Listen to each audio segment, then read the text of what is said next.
Bonjour à tous mes amis et bienvenue sur Vivre sainement dans cette nouvelle traduction sur la plateforme Odyssée.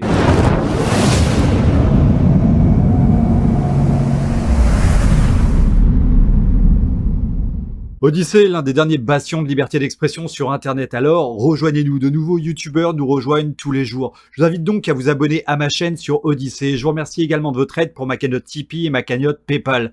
Allez, c'est parti tout de suite pour l'interview. Bon visionnage et force et honneur. Alors, je vous disais que ces élections américaines étaient très importantes pour nous et l'une des raisons était la fraude massive organisée avec les bulletins de vote par correspondance. Une autre manière de truquer les élections est le vote électronique comme organisé aux États-Unis en ce moment.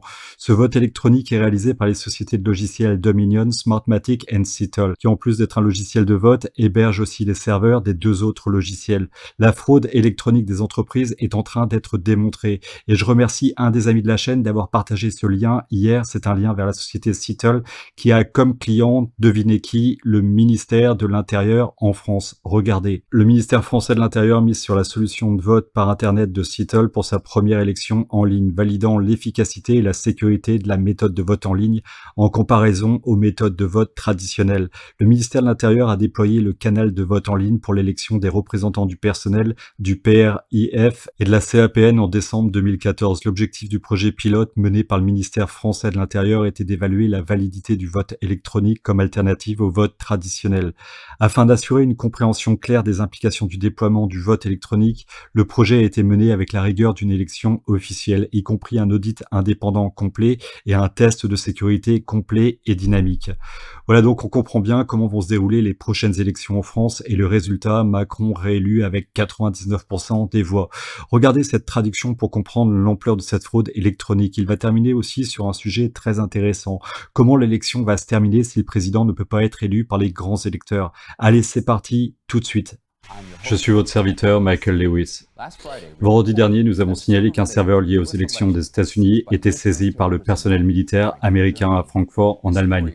L'histoire qui a été exposée pour la première fois par un républicain, le membre du Congrès du Texas, Louis Gohmert, dans une interview sur Newsmax la semaine dernière, est maintenant mise en lumière. Un expert des affaires gouvernementales, Brian Thrasher, un membre du comité de recomptage des équipes de Trump et un commentateur politique, a déclaré à Newsmax le 18 novembre dans une interview qu'ils ont récupéré des données brutes du serveur saisi en Allemagne qui selon lui seront révélés au public, y compris les informations sur les serveurs électoraux des États-Unis. Pourquoi était-il à l'étranger? Comment les bulletins de vote étaient convertis d'un candidat à un autre? Et comment un tel système de fraude entièrement américain fonctionne? Maintenant que nous avons saisi les serveurs de Dominion qui étaient en Allemagne, nous commençons à en tirer des données brutes. Je sais que vous avez un public énorme maintenant, c'est une félicitation pour ça, mais je veux que tout le monde m'écoute. Les choses qui vont sortir vont secouer les mondialistes dans leur cœur, et lorsque le président Trump sera déclaré vainqueur de cette élection, ce que nous avons vu le week-end dernier dans les rues, les partisans de Trump qui se sont fait attaquer à Washington DC, ce n'est rien. Ces gens sont en train d'arriver dans chaque ville, chaque banlieue, alors soyez prêts car cela est en train d'arriver.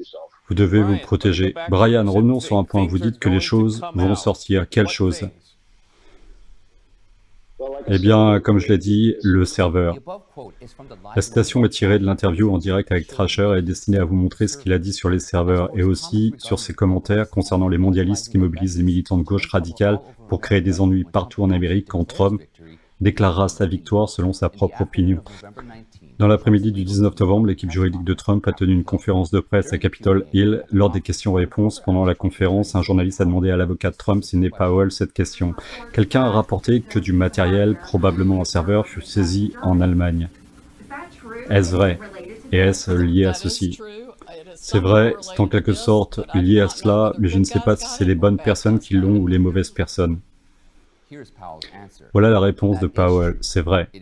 C'est en quelque sorte lié à ça, mais je ne sais pas si c'est les bons gars qui l'ont ou les mauvais.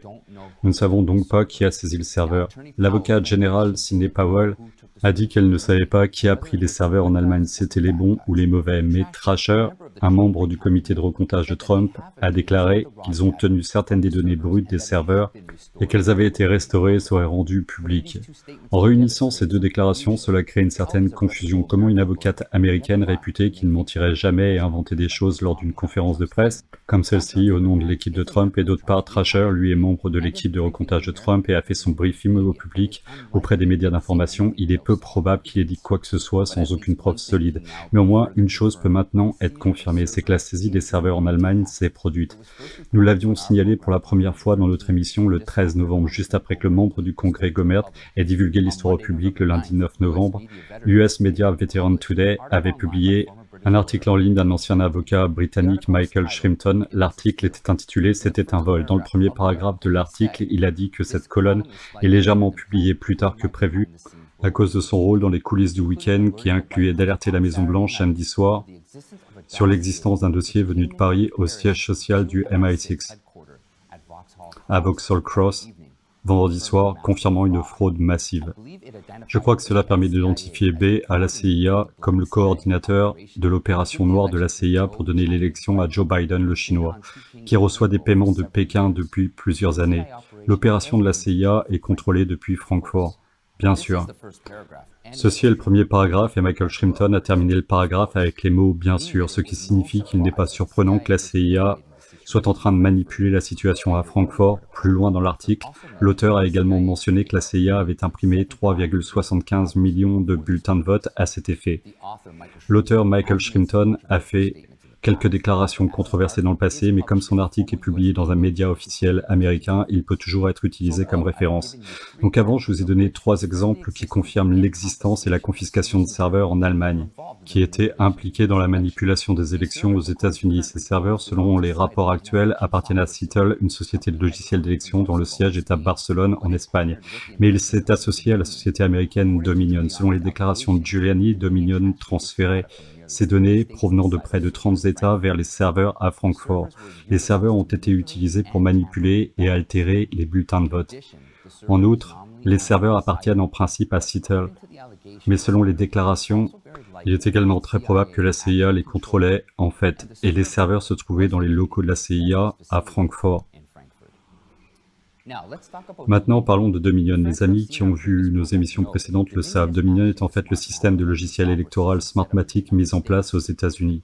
Le cœur du logiciel Dominion est Smartmatic, et Smartmatic était au service des dictateurs socialistes du Venezuela pour faire en sorte qu'ils puissent continuer à diriger leur pays. En plus, selon les accusations de l'équipe juridique de Trump, Smartmatic a une expérience chinoise considérable avec des investissements du Parti communiste chinois.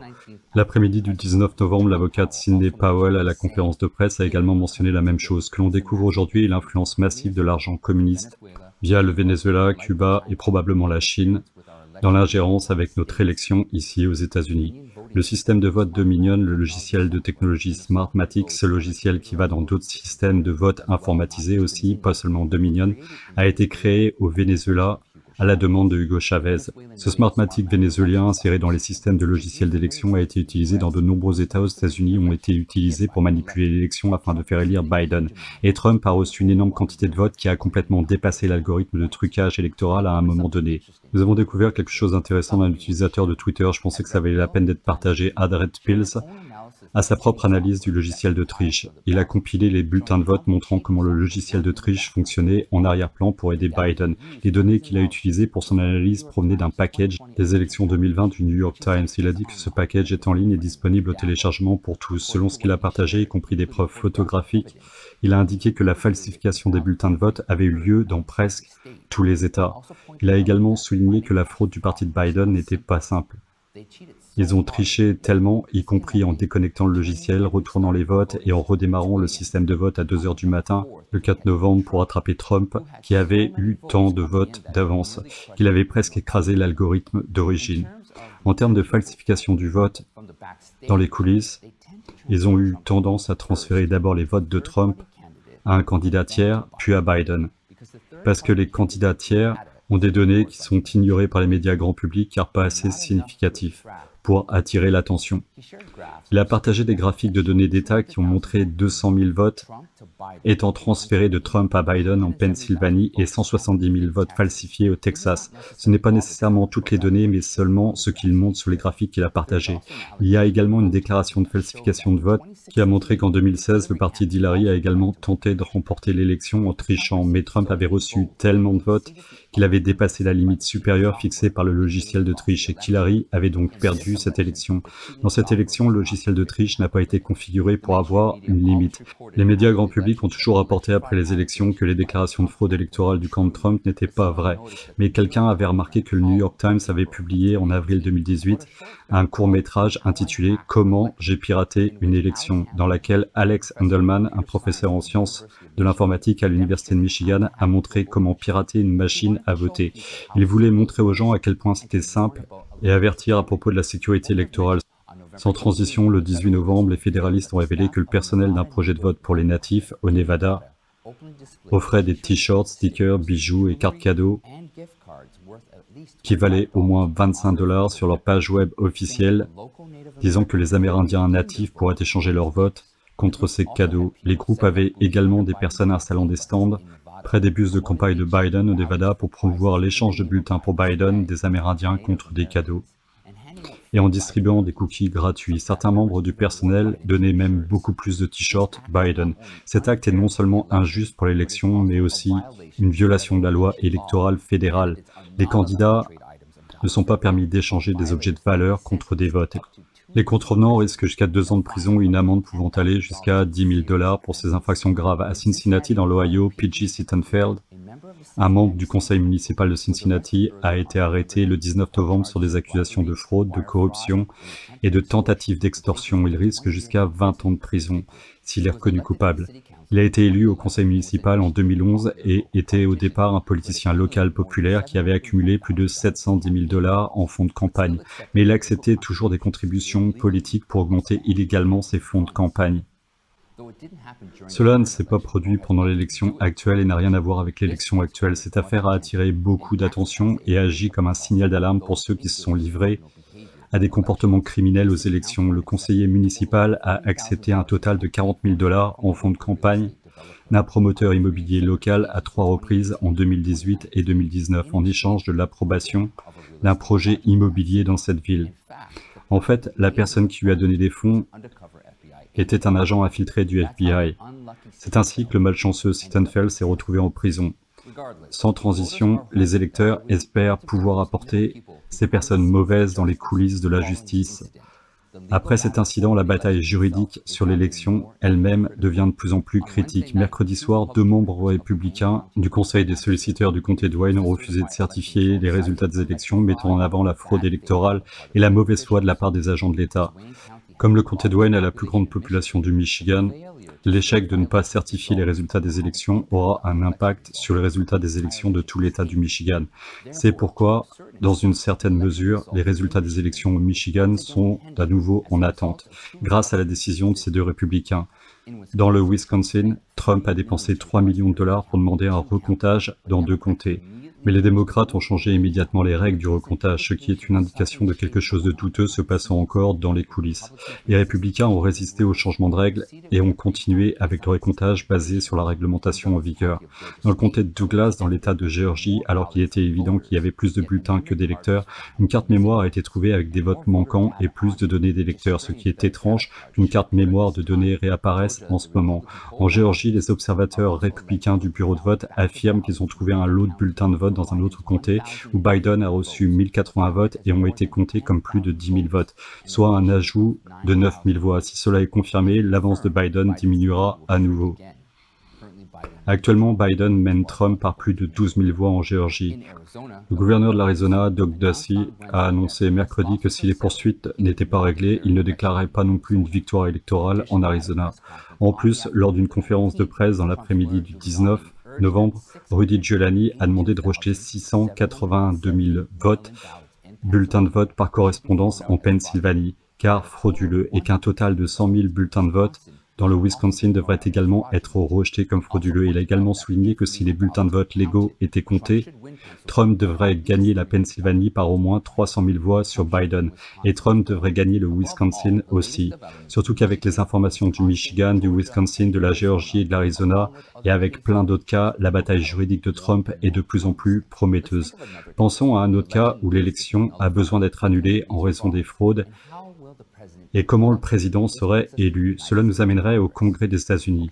Ok, commençons par l'une des fonctions du Congrès. Par convention, le 6 janvier de l'année prochaine, le nouveau Sénat certifiera les votes électoraux de chaque État.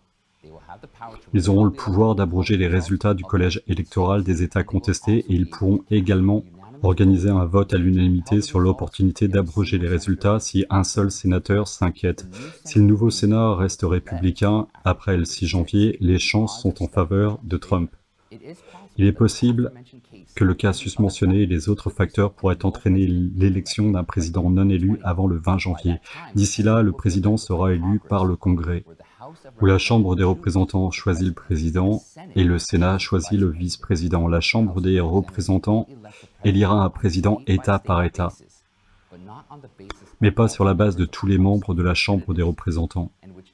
Et quel que soit le parti qui a la majorité dans l'État, il représentera son État pour voter.